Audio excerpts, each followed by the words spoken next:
What's going on, everybody? I'm Doug Wright. I'm your host of Green Industry Raw and Uncut. This is Legends Edition, and this is the very first one that we're going to be doing here from Lawn Care Legends. Definitely not the last. It's been a few weeks since we've done a show, so I want to give a huge shout out and thank you to Paul Camara, who is definitely a legend over here, doing his thing over in Rhode Island. Paul, how you doing tonight? Doing excellent. All right. Excellent. Hopefully everybody can hear you now. James Randall's watching. Maybe he can let us know. How you doing tonight, James?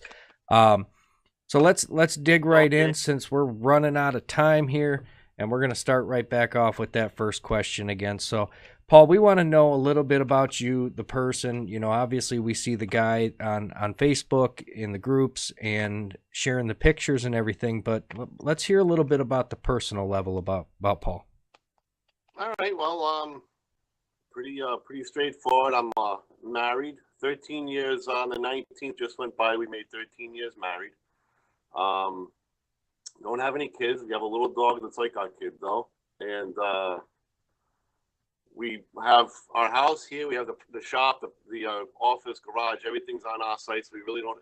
Everything is here for us. We don't have to get off site. And like I said a little while ago, we got a couple of old cars that we like to keep, the old Trans Ams, old Firebirds. Like you said too, I like to collect old tools, old equipment, hand tools and stuff like that. I mean, I was brought up in this business, so I don't know really much other than this. Never really worked for anybody else or in anything else. This was it. So, you know, a lot of memories, very nostalgic on the old stuff that we used to work with when I was a kid. So I just like to keep it that way. Absolutely. So obviously you got into a little bit there and you touched on it. You are pretty much a lifer in this business, correct? Unlike a lot of guys who have done other things, this is about all you've ever done, right? This is all I've ever done. All I've ever done. My grandfather had a business, landscaping and masonry. My father also. So I grew up doing this. Every summer I did it. Holidays, you know, vacations. I was out there doing it. Until I was probably about 18 or 19. It was basically strictly doing masonry, though. I was doing more on the stonework and the brick. Every summer it was with my father and my brother, who were the masons. And we had landscaping crews. We had all other kinds of crews. But about, you know, 20 years, 19, 20, somewhere in that range, I went on to the landscape maintenance end of it. So, yeah, I've been in this thing my whole life.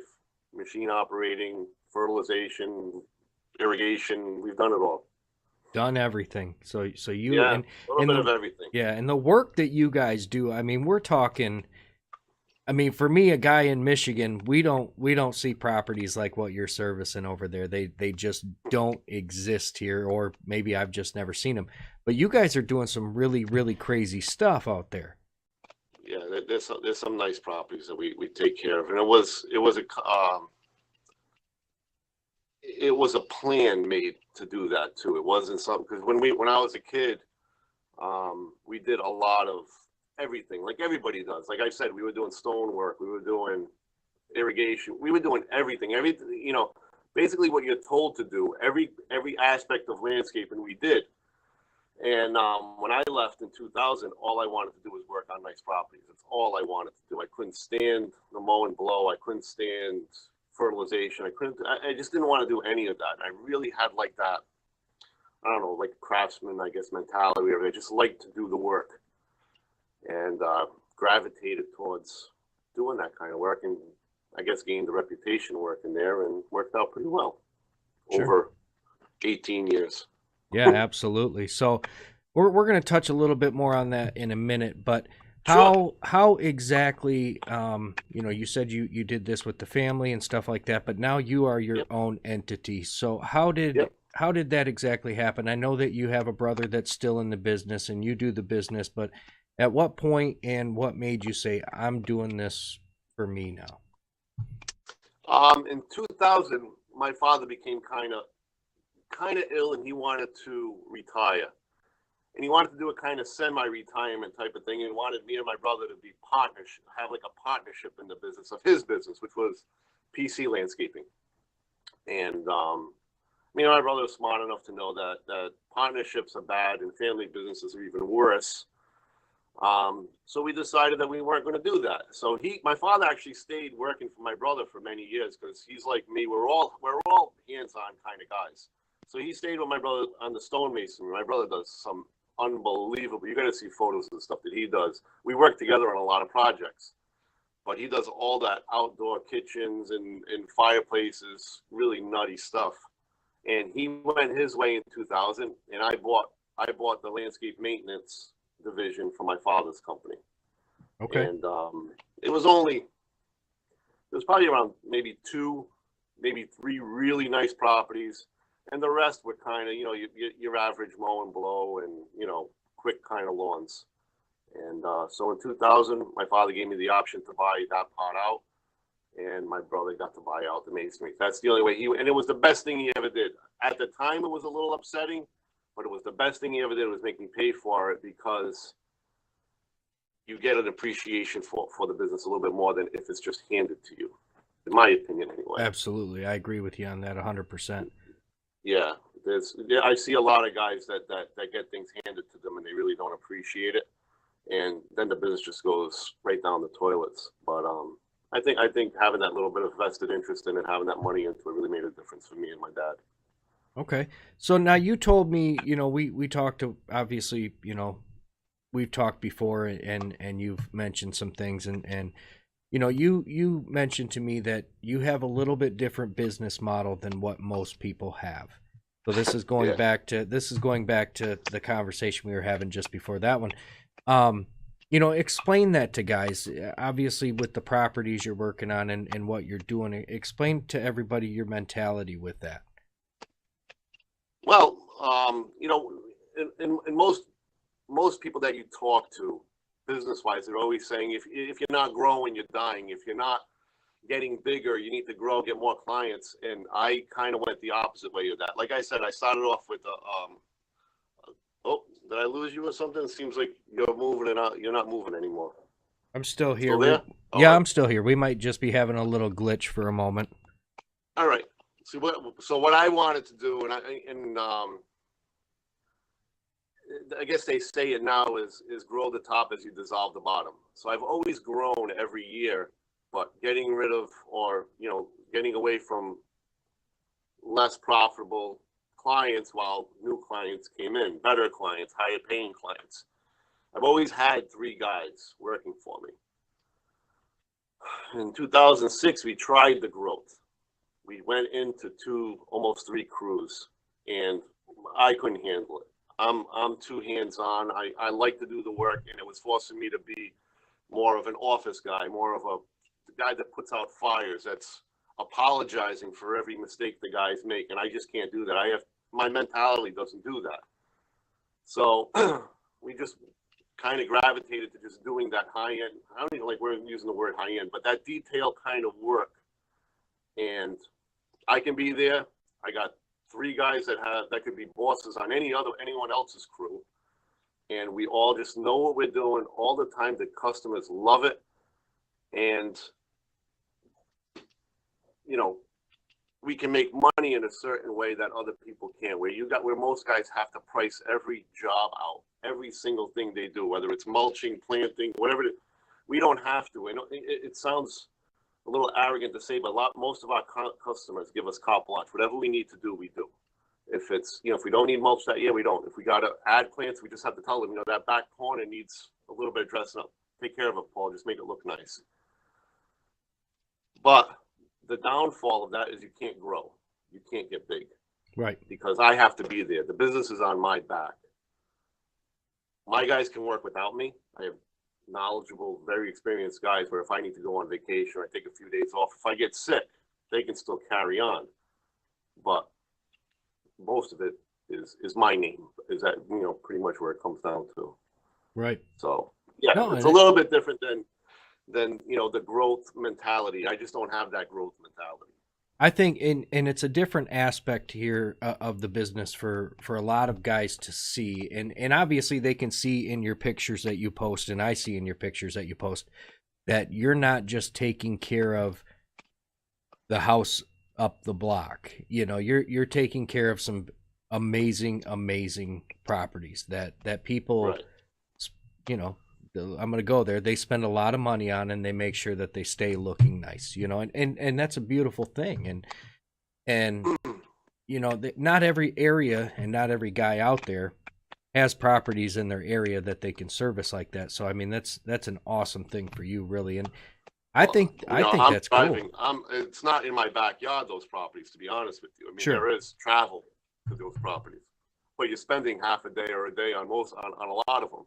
You know what I mean? So, and you know, the pruning and we're talking 3-4 days spring cleanups. It's just a different animal. But the cool thing about these customers and the clients that I deal with is they've hired me kind of to be more of a point man, where I bring on the fertilization, I bring on the plant health care, the irrigation company, and I actually have to call them if there are issues. It all comes back on me. So if there is if I see a dry spot in the lawn on Thursday, that irrigation guy better be there on Friday irrigating that. Because if it dries, it's not the irrigation guy's fault, it's mine. Same Right. thing with plant health care, all of that. So there's a little bit of there is a responsibility, when it comes to these properties, a little bit higher up than those other ones, because, I'm calling guys up left and right and making sure that they know that these are important properties that they need to be servicing. So Sure, absolutely.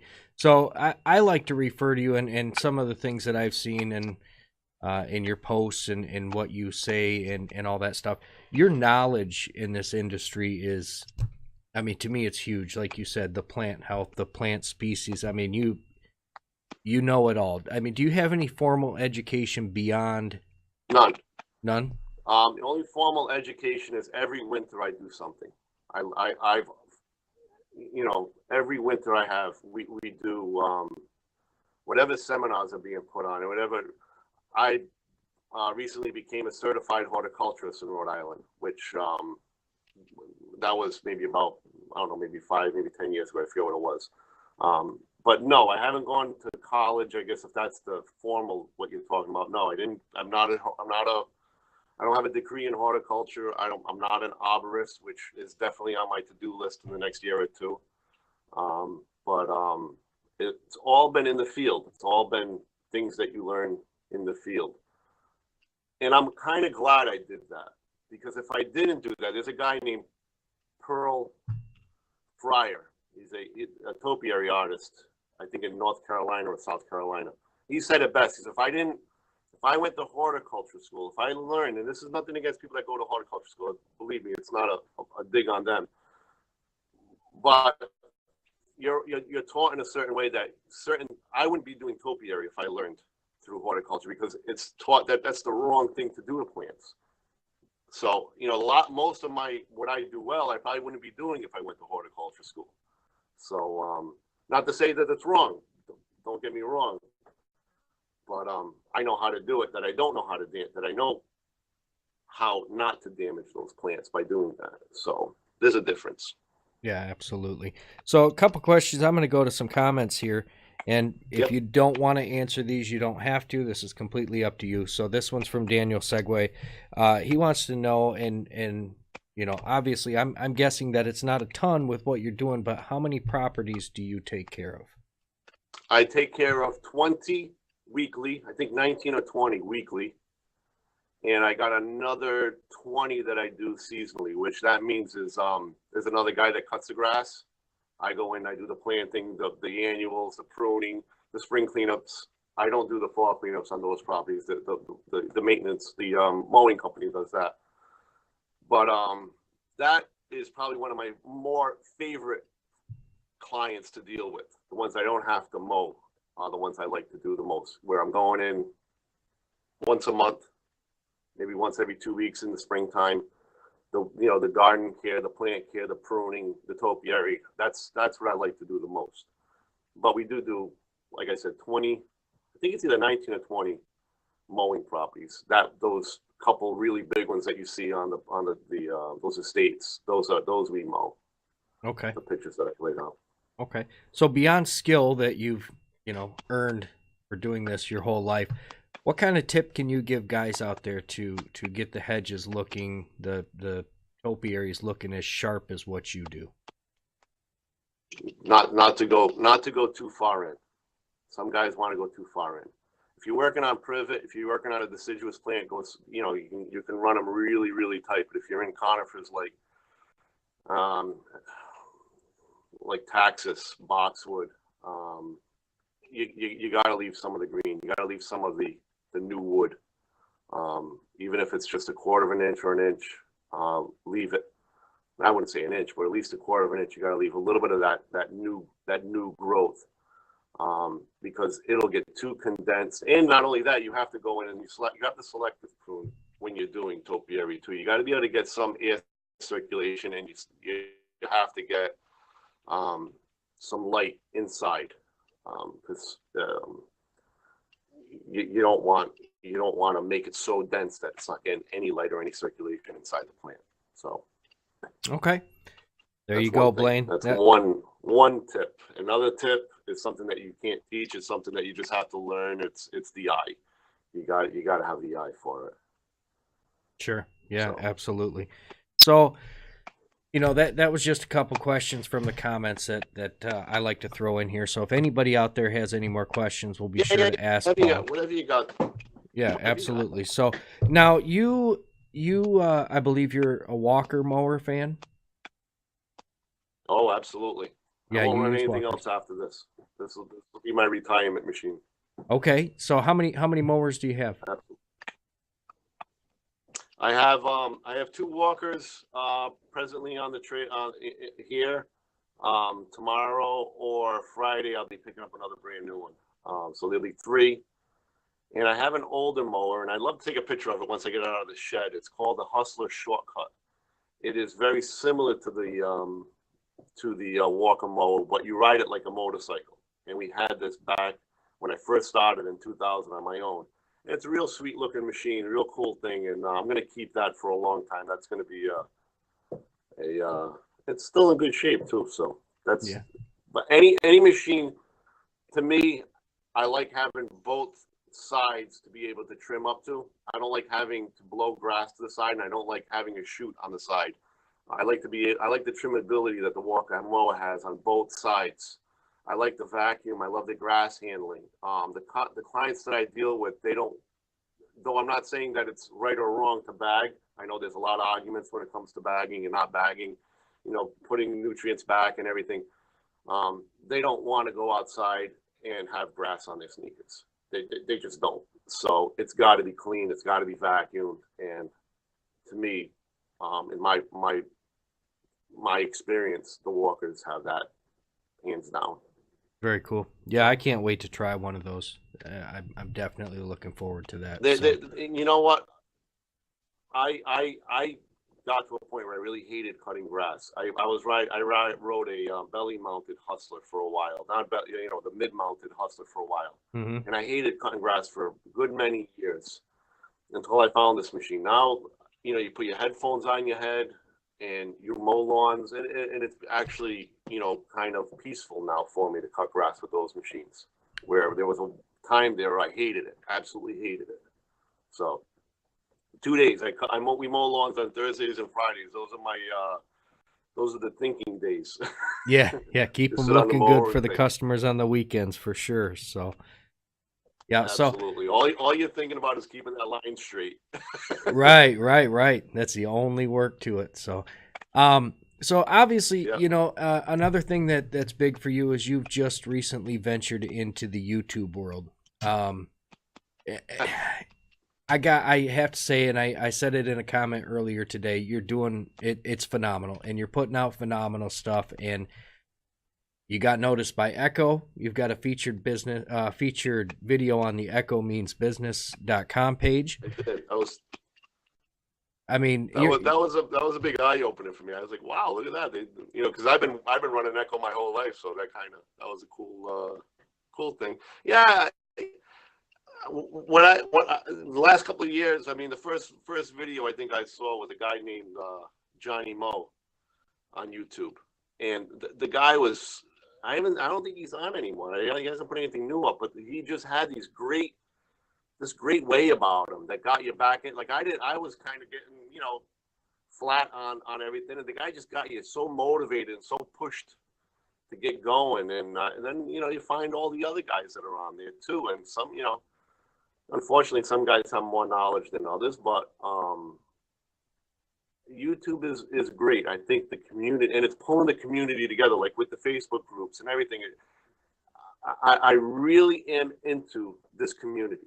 I love to answer questions. I like to ask questions. I like to, put it out there. You know what I mean?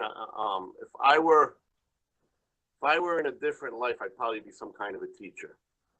And I like having. There's a few guys locally that come and they'll call me, or they'll stop in the garage, ask me questions. What do you think of this machine? What do you think of this work? Pricing, questions, things like that. I just love that, and I trying to figure out a way to bring it into this, where if I can help somebody, I think it's a good thing for everybody. Yeah, I think that goes back to the motto of and the YouTube's a Legends nice page. avenue for that. It's a great avenue. Yeah, that goes back to the motto of the whole Legends page here, the be an encourager. I mean, and that's important. Absolutely. It's not to tear guys down because they do something a little different than you. It's to you might be able to learn something from that guy. Even though you might not agree 100% with what he's doing, there might be something that he knows that you don't. So what has your reaction been, Paul, out of the YouTube and stuff like that? I mean, I know it's still growing, it's still fresh, but has that opened you up in a way? Obviously, I know you mentioned you're not great with technology. What are you learning from that, and what are you taking in and to make it better? This right here. This is big. I'm also vice president of our state landscape association, and eventually I'm going to have to be president at some day because it's the natural progression of things, and I want to do that. Right. But I have an inner fear of talking to people. Okay. And talking in front of people. And talking in front of that camera, and this is something that I think will help me with that. I want to be able to talk. I want to be able to speak, to give my opinions and stuff like that. And this is a great way for me to do that and get used to it, practice. This thing we're doing here has been on my mind all day long. I gotta go and talk, in front of all these people eventually, or right now, or whatever the case may be. And it's all about self-improvement doing this, as well as helping other people. Right. What I think's cool about these live things is even though you got guys watching, I kind of look at this as just basically a conversation between you and I. And I'm reading some comments and people are asking some questions, stuff like that, I'm glad you can see them and I can't, because that would be driving me nuts. There's nothing bad going on there. So, obviously you said, you're vice president. We had a question come in kind of right before you were talking about that they wanted to know if you see any advantages to joining a trade organization, in your state or area. And obviously, with you being a vice president, I would say you feel that's a great thing. Absolutely, Doug. I really do. Even it's our trade organization. I mean, we offer education. We offer networking. All of my subs I've met through the association. So you get to meet all the upper echelon of the contractors as well through there, and you have people at the end of your phone that you can call with any kind of questions and answers. Plus, we're starting a pilot program this year for an apprenticeship. We're the first state. Rhode Island's going to be the first state to offer an apprenticeship program for out of the trade schools, out of high school, people that aren't necessarily ready for college, ready for university. There's a program that we actually, this winter was our first winter. We were just talking about, we had a meeting this morning about it. 30 people are going through it right now. And they're learning everything from hardscaping to landscaping to maintenance, even client relations they're learning. So I'm a big proponent of the local state organization, especially if you have a good one like ours. Ours you're going to hear stuff about this organization in the future. So, Yeah, absolutely. So now, obviously, it's wintertime. I know you're working on your equipment. You're constantly working on your equipment. You're not a guy who sits Every around. day. You're not a Tinker a guy little who bit. sits around in the wintertime and says, I've got 4 months off. But now you don't do snow removal, do you? No, none. Nope. No snow removal. Nope. 2002, one of my trucks had a rot hole in the frame, the size of maybe a tennis ball, and sold that truck and never looked back. I bought it, and it's the amount of money that you put into your vehicles and your trucks to keep them running. For me, it never worked. And when I was younger, I enjoyed it. When I was 18, 17, loved to plow for my father's company, everything like that. But once you get to a certain age, and if you haven't grown, that you have employees working for you that can do it for you, you get a little burned out of it. At least I did. I don't find any enjoyment. I don't think. I mean, for the amount of snow that we get over here, I don't think I don't think the pros outweigh the cons when it comes to snow. So yeah, I don't. I have a few guys that if they need me in a pinch to drive a truck for them, a few good friends, I'll go drive a truck for them. For if they're going away or if if someone's sick or something like that, I'll help out that way. But I'll tell you, I hate it. I can't stand being behind the wheel of a plow truck. I can't stand it either.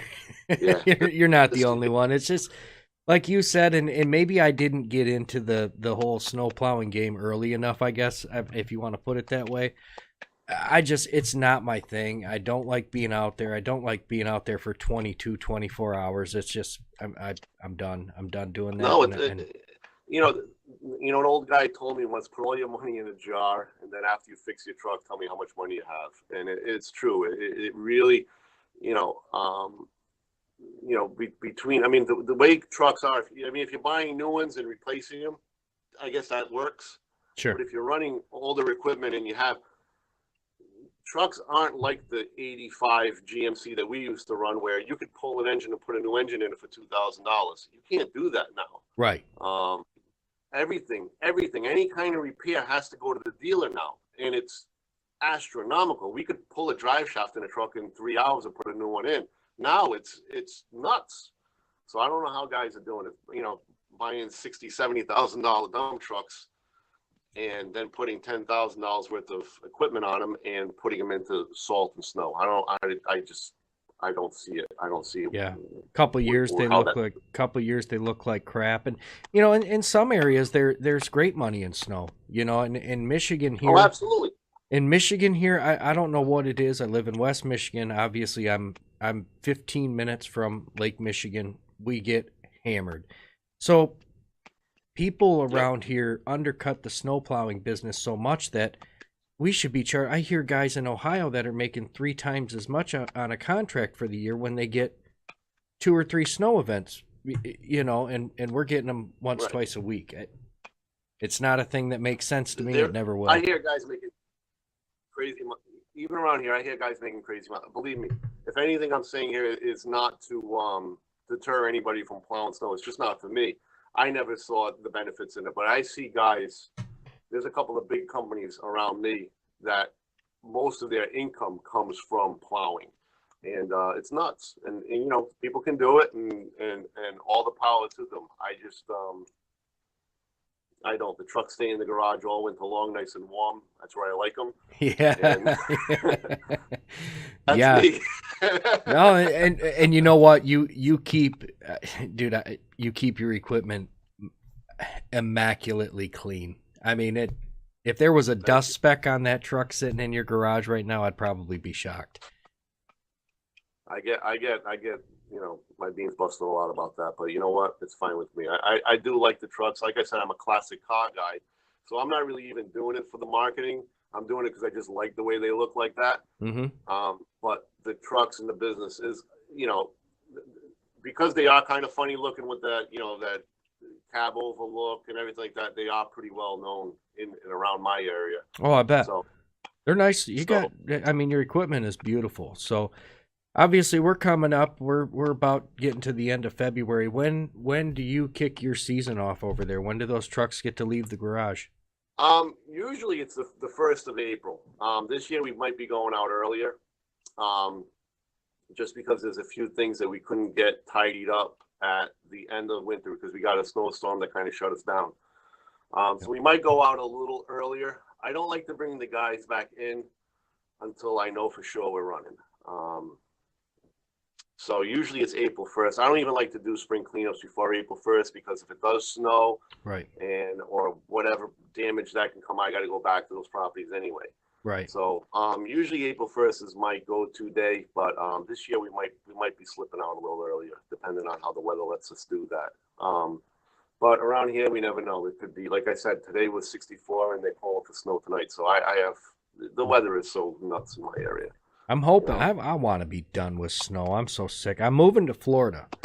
I'm not. Are you really? Well, I haven't figured out how I'm doing it yet, but I'm going to get my butt down there somehow. Yeah, that's my goal too. Some days, at least for the winter time, I got to get the hell out of here. Believe me, I understand that. Yeah, I hate snow. I hate. I don't mind Michigan. I mean, the properties here, the grass here, everything for what I do. I mean, it's beautiful.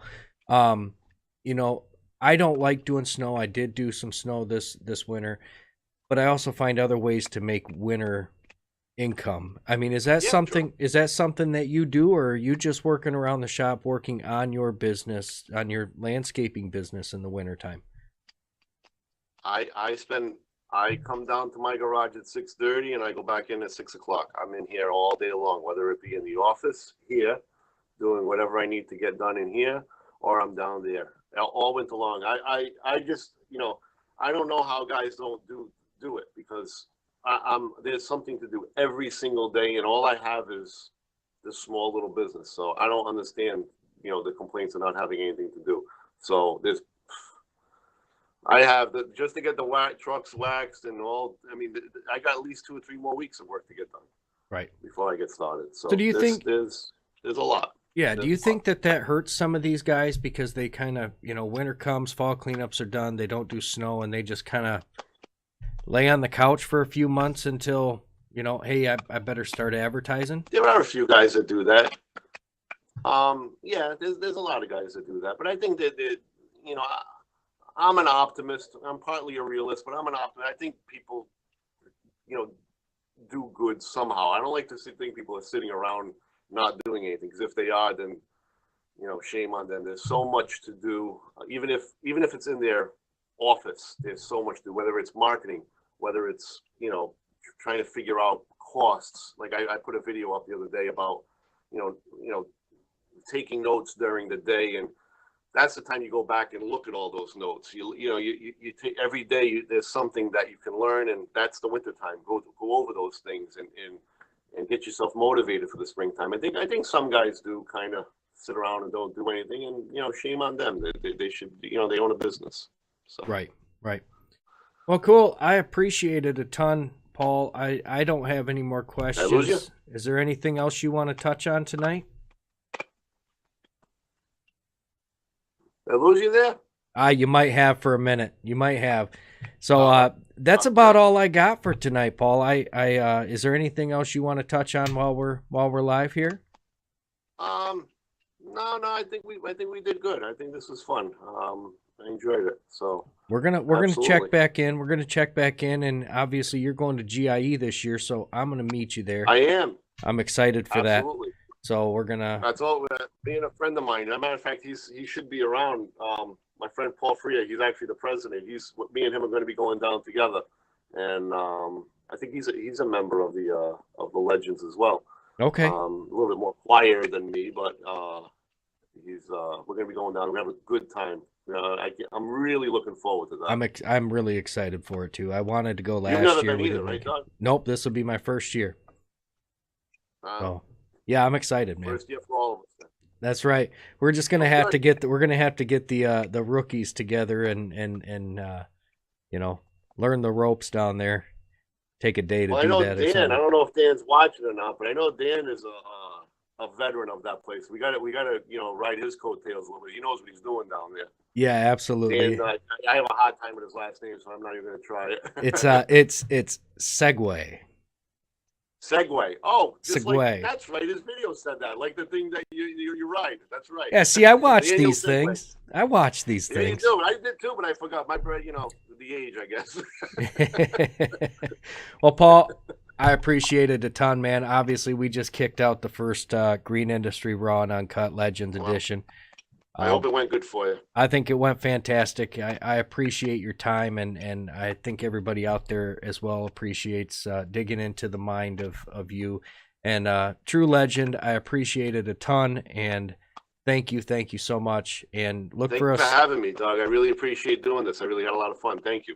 Yeah, guys, so we're going to be doing this. We were supposed to go live last night. I got a big thunderstorm, and my internet actually got knocked out. So then tonight, I end up having the technical difficulties. But next week, we're going to be good to go. Tuesday night, be watching it. It's probably going to be an earlier show. We're going to do 4 or 5 o'clock because we've got Gary Chapman coming on.